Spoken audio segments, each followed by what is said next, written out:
बिस्मिल्लाहिर्रहमानिर्रहीम। आज का जो हमारा टॉपिक है जी वो है फॉर नेक्स्ट लूप के हवाले से। लूप आपको जैसे कि पहले बताया था कि ये तीसरा हमारा जो है वो कंट्रोल स्ट्रक्चर है, जिसको रेपिटेशन स्ट्रक्चर कहते हैं। और इसके अंदर ये होता है कि आपके पास जो स्टेटमेंट्स होती है, जो सेट ऑफ स्टेटमेंट्स होती हैं, वो रिपीटेडली आपकी एग्जीक्यूट होती हैं जब तक कोई कंडीशन फुलफिल ना हो जाए, या आप एक सर्टन उसको जब काउंटर आप देते हैं तो जब तक काउंटर पूरा नहीं हो जाता तो उस वक्त तक उसको एग्जीक्यूट करता है। तो इस बेस पर वैसे लूप दो बनते हैं, लेकिन ओवरऑल तीन टाइप्स हैं। तीसरी जो टाइप है वो असल में इन दो लूप की शफलिंग है। शफलिंग का क्या मतलब है कि आगे पीछे करके उनको जो है इस्तेमाल किया गया है, जिसको नेस्टेड लूप कहा जाता है। एक्चुअल में GWBC के अंदर दो लूप होते हैं, तो एक का नाम है फॉर नेक्स्ट लूप और एक का नाम है व्हाइल व्हेन लूप। तो आज की जो हमारी वीडियो है वो फॉर नेक्स्ट लूप के ऊपर है, और इसमें हम इंशाल्लाह पूरी कोशिश करेंगे कि इसमें जो जो चीज़ जो है वो इम्पोर्टेंट है, जो आपको बतानी ज़रूरी है, वो हम आपको जो है इसके अंदर बता दें। तो आइए हम सबसे पहले जो है उसको शुरू कर लेते हैं कि इसका क्या है और इसका पर्पस क्या है, इसका सिंटेक्स क्या है, और फिर इसके जो कीवर्ड्स वगैरह हैं जो हम उसको एक्सप्लेन करते हैं, और फिर देखते हैं कि क्या बात कंक्लूड कर पाते हैं हम इसमें से।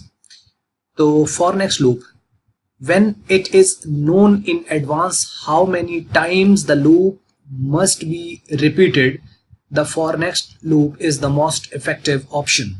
कि जब हमें पहले ही ये पता हो कि जो लूप है वो कितनी बार एग्जीक्यूट होगा, एडवांस में ही हमें पता हो, यानी 2 बार चलेगा, 3 बार चलेगा, 5 बार चलेगा, तो एडवांस में अगर हमें मालूम हो तो उसके लिए फिर हम क्या करते हैं, फॉर नेक्स्ट लूप लगाते हैं। यानी हमें पता हो कि आपने 10 बार चलाना है, 5 बार चलाना है। कंडीशन नहीं, कंडीशन तो यूजर कोई भी वैल्यू एंटर कर सकता है ना। तो हमें जब ये मालूम हो कि इतनी बार ये चलेगा, 10 बार, 50 बार, 100 बार इवन, तो उसके लिए फिर ये एक इफेक्टिव ऑप्शन मौजूद है हमारे पास। For next loop is used to repeat a set of statements to a specific number of times. यानी एक मखसूस टाइम तक ये जो सेट ऑफ स्टेटमेंट्स होंगी, इनको ये रिपीट करेगा। ये इसका पर्पस है कि जब हमें एडवांस में पता हो कि कितनी बार, काउंट हमें पता हो, काउंटर हम जानते हो कि ये इतने बार जो है ये रिपीट होगा, 10 बार होगा, 5 बार होगा, 15, 20, 100, 50 कितना, तो उसके लिए फिर फॉर नेक्स्ट लूप यूज किया जाता है कि when it is known in advance how many times the loop must be repeated, for next loop is the most effective option। Syntax क्या है, फॉर, उसके बाद आपने फिर यहाँ पे वेरिएबल लगाना है, is equal to x to y और स्टेप z। जनरल सिंटेक्स इसका यही है कि फॉर आपने लिखना है, फॉर एक कीवर्ड है, इसको वेरिएबल के नाम के तौर पर यूज नहीं किया जा सकता, या आप इसको रिजर्वर्स भी कह सकते हैं।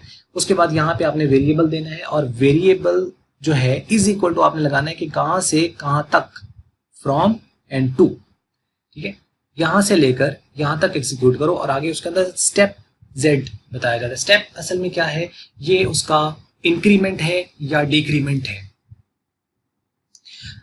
उसके बाद हम इसके दरमियान जो स्टेटमेंट्स एग्जीक्यूट करवाना चाहते हैं वो इस फॉर के नीचे और इस नेक्स्ट से ऊपर हम लिखेंगे,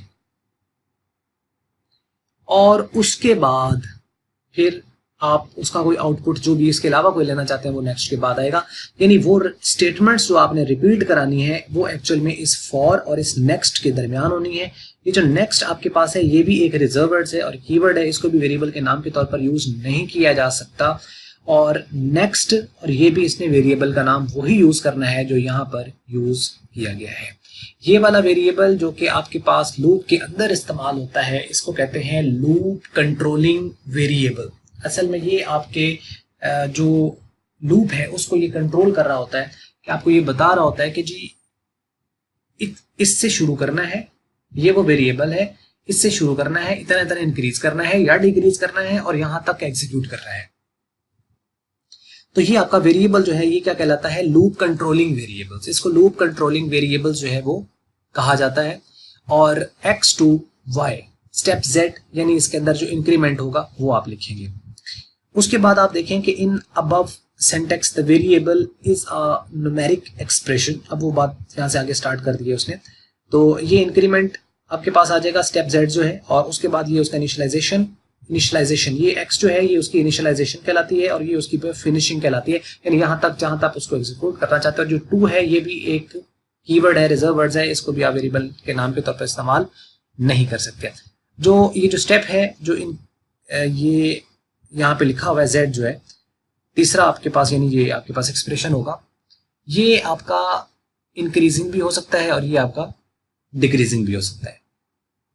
ये आपका स्टेप 1 का भी हो सकता है और ये आपका 1 के अलावा भी हो सकता है। 1 क्यों मैंने बोला है, 1 इसलिए बोला है कि अगर तो 1 का इजाफा हो तो फिर ये जो और इंक्रीज हो तो फिर ये वाला पोर्शन आपके पास ऑप्शनल होता है, फिर आप इसको स्किप कर सकते हैं। बाज़ प्रोग्राम अपनी बुक वगैरह के अंदर या गाइड जो भी आपके पास है उसमें अगर आप देखें तो उसमें आपको मालूम होगा कि बाज़ ऐसे प्रोग्राम बने हुए हैं जिसके आखिर पर जो है वो स्टेप Z नहीं लिखा हुआ, ठीक है।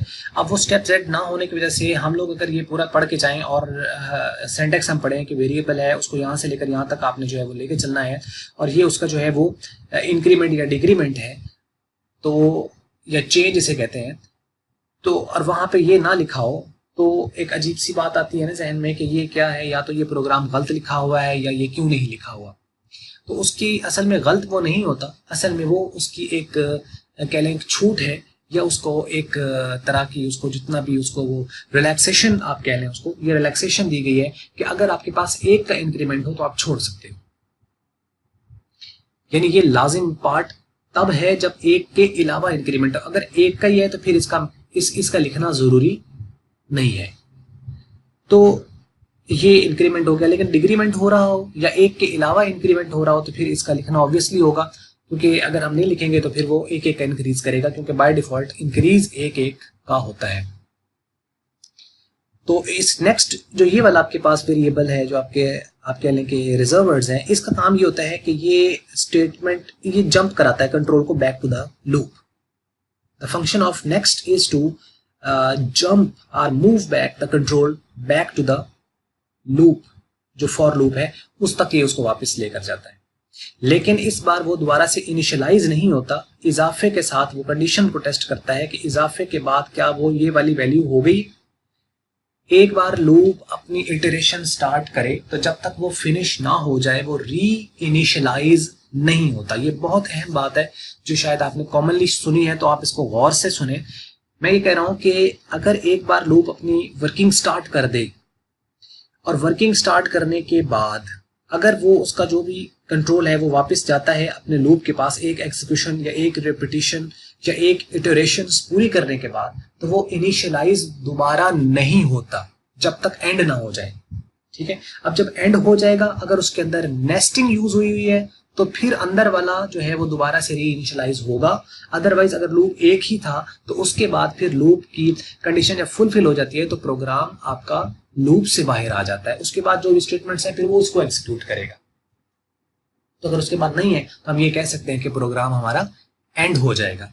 तो ये इसके अंदर जो है वो एक डिफरेंस है जो आप याद रखेंगे। और ये बहुत अहम बात है कि लूप जो है कंट्रोल ये जो नेक्स्ट है ये इसको ऊपर ट्रांसफर जरूर करता है, लेकिन यहाँ पर आके उसका जो वेरिएबल है वो री इनिशियलाइज नहीं होता। उसके बाद आपके पास स्टेप Z है यहाँ पर, और आप इसको देखें तो ये इंक्रीज मैंने आपको बता दिया, नेक्स्ट का बता दिया, इस X का बता दिया, इस Y का आपको बता दिया। ये Y कंडीशन है, जो Y है ये कंडीशन है, और 2 इसका कीवर्ड है जो वेरिएबल है, ये कोई भी वेरिएबल नेम हो सकता है। 4 इसका फिर कीवर्ड या रिजर्व वर्ड्स है, तो ये इसके अंदर आता है। उसके बाद है जी, अब इसी की एक्सप्लेनेशन जो नीचे लिखी हुई उसको आप देख लेते हैं। कहता है in above syntax variable is a numeric expression called loop controlling variable. जो वेरिएबल है ये एक न्यूमेरिक एक्सप्रेशन होगा ये वाला, और ये लूप कंट्रोलिंग वेरिएबल कहलाता है। x एंड y, ये वाला x और ये वाला y are called numeric constant where x gives the initial value of loop and y gives the final value of loop z is also a constant। जो z है ये भी एक कांस्टेंट है। z is also a constant which is used for increment और decrement. इसको increment और decrement दोनों के लिए इस्तेमाल किया जाता है। यहाँ इंक्रीज के लिए भी इसको हम इस्तेमाल करते हैं, डिक्रीज के लिए भी। इंक्रीज के लिए प्लस का साइन लगाना जरूरी नहीं है, लेकिन डिक्रीज के लिए माइनस का साइन लगाना जरूरी है। The use of step is optional when increment is of value 1। अगर आपका जो इंक्रीमेंट है वो एक वैल्यू का है, एक वैल्यू से अगर आप उसको इंक्रीज कर रहे हो तो फिर आप इंक्रीमेंट जो है उसको यूज करना जरूरी नहीं है, वो ऑप्शनल है। ठीक है, तो ये यहाँ तक था जो 10 मिनट में हमने ये वाला पोर्शन कवर किया और मैंने आपको ये बता दिया। अब हम नीचे चलते हैं और इसकी एग्जांपल जो है वो भी देखते हैं कि वो क्या है और किस तरीके से। तो यहाँ पे बात आपको समझ लगी होगी कि x जो है ये इसकी इनिशियल वैल्यू है और जो y है उसकी फाइनल वैल्यू है, जो स्टेप है ये उसका इंक्रीमेंट है या डिक्रीमेंट है। अगर इंक्रीमेंट 1 का हो तो ये ऑप्शनल होता है, और अगर ये 1 से ज्यादा हो या नेगेटिव हो तो फिर इसका लिखना कंपलसरी है, लाजमी है। जो वेरिएबल है ये कोई सा भी न्यूमेरिक एक्सप्रेशन हो सकता है और इस वेरिएबल को लूप के अंदर लूप कंट्रोलिंग वेरिएबल कहा जाता है, और जो फॉर है ये आपका एक रिजर्व वर्ड है या कीवर्ड है जो रेपिटेशन के अंदर यूज होता है। तो अब हम चलते हैं आगे अपना नेक्स्ट, इसके अंदर जो बात आ रही है उसकी तरफ।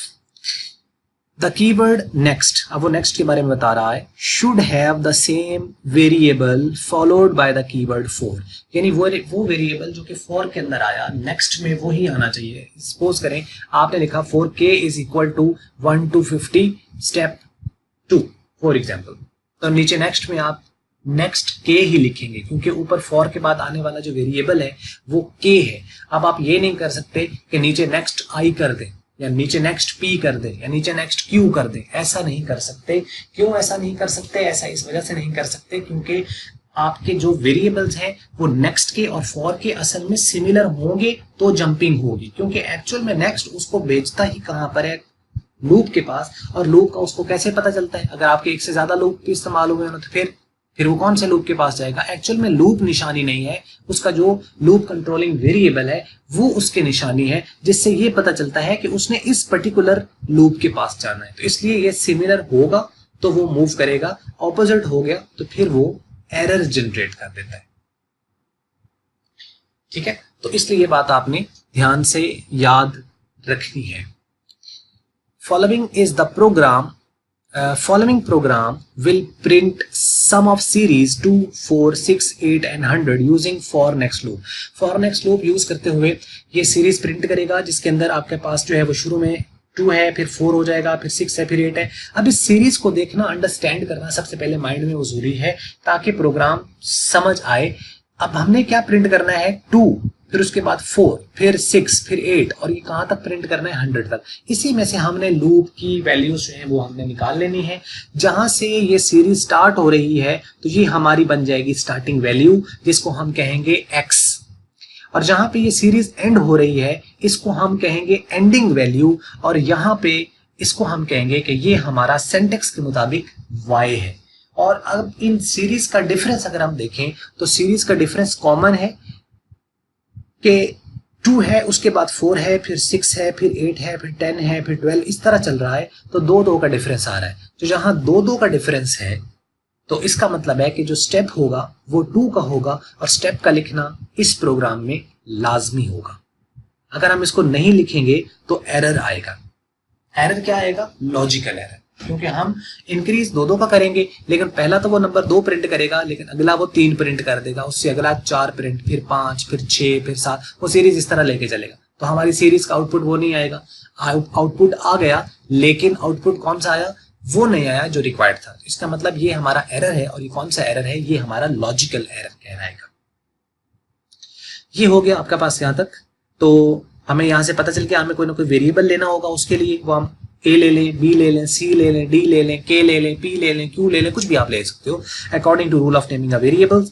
तो अब चूंकि हमें इन सीरीज का सम प्रिंट करना है तो उसके लिए हमें, आपको पता है कि जहां प्रोडक्ट कैलकुलेट करना हो तो उसके लिए एक प्रोडक्ट का वेरिएबल लिया जाता है और उसकी वैल्यू शुरू में 1 ली जाती है, और जहां किसी भी सीरीज का सम प्रिंट करना हो तो उसके लिए सम का एक वेरिएबल लिया जाता है और उसकी वैल्यू हमेशा 0 ली जाती है, क्योंकि उसने अपने में ऐड होना होता है। इसलिए शुरू में 0 होगी तो वो ऐड होकर वैल्यू चेंज होती रहेगी और इस तरह प्रोग्राम चलेगा। मल्टीप्लीकेशन में हम 0 इसलिए नहीं लेते क्योंकि अगर 0 हुआ उसकी इनिशियल वैल्यू तो वो तो सीरीज को ओवरऑल क्या कर देगा? 0 कर देगा। तो एवरी टाइम आपका आंसर 0 आएगा तो उसका आउटपुट जितनी बार मर्जी एग्जीक्यूट कर दे वो 0 ही रहेगा। इसलिए हमें प्रोडक्ट के केस में जो भी हमारा प्रोडक्ट का वेरिएबल होता है उसको वैल्यू 1 लेनी पड़ती है और सम के लिए हमें उस प्रोडक्ट वैल्यू 0 लेनी पड़ती है। आइए अब एक छोटा सा प्रोग्राम दिया हुआ है, उसके नीचे फिर इसकी जो है वो फॉर नेक्स्ट लूप है, इसकी जो है वो फ्लो चार्ट है, उसको भी देख लेते हैं। तो यहाँ पे देखें आपके पास 10, 20, 30, 40, 50 एंड 60 ये लाइन नंबर आपके पास चल रही है। तो आपके पास n इज इक्वल टू क्या है? 0 है, और 4k is equal to 2 to 100 and step 2 है। अब यहाँ पे आप देखो कि for k is equal to 2, k की वैल्यू आपके पास 2 मिल गई, यहाँ से 2 एज इट इज आ गया, और 2 के बाद मैंने कहा था कि जो ये है ये y है, तो ये y की जगह 100 आ गया। स्टेप 2 का है तो स्टेप के बाद आपने स्पेस देकर 2 लिख दिया। फॉर कीवर्ड आ गया, वेरिएबल आपने k ले लिया, ये आप यहाँ पे कोई भी ले सकते हो, k ले लो, p q कुछ भी आप यहाँ पे ले सकते हैं। तो ये आपके पास एक कंडीशन बन गई। अब इसके बाद हम लोगों ने क्या करना है, सम कैलकुलेट करना है। एक्चुअल में अगर हमने इस सीरीज को प्रिंट करना होता तो हम यहाँ पे क्या लिखते, प्रिंट और k की वैल्यू, तो फिर ये सीरीज प्रिंट होती। लेकिन हमें सीरीज को प्रिंट नहीं करना, हमें इस सीरीज का सम प्रिंट करना है। तो अब n जो हमने इक्वल 0 लिया हुआ है क्योंकि सम के लिए, उसी को हम लिखेंगे क्योंकि इसी में सारा सम आना है। तो n is equal to n plus k।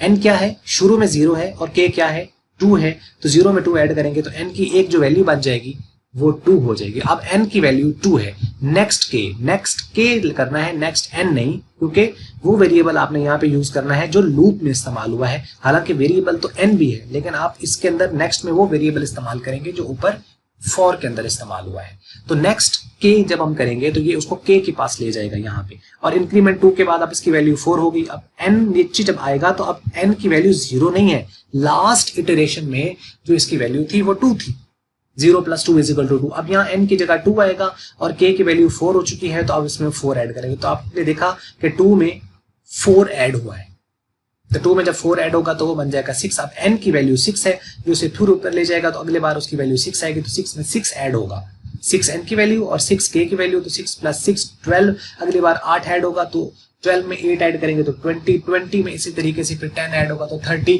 इस तरह करके जो है वो चलता चला जाएगा, और ये 100 तक जितनी भी आपके पास सीरीज है ये उसका सम आपको बता देगा।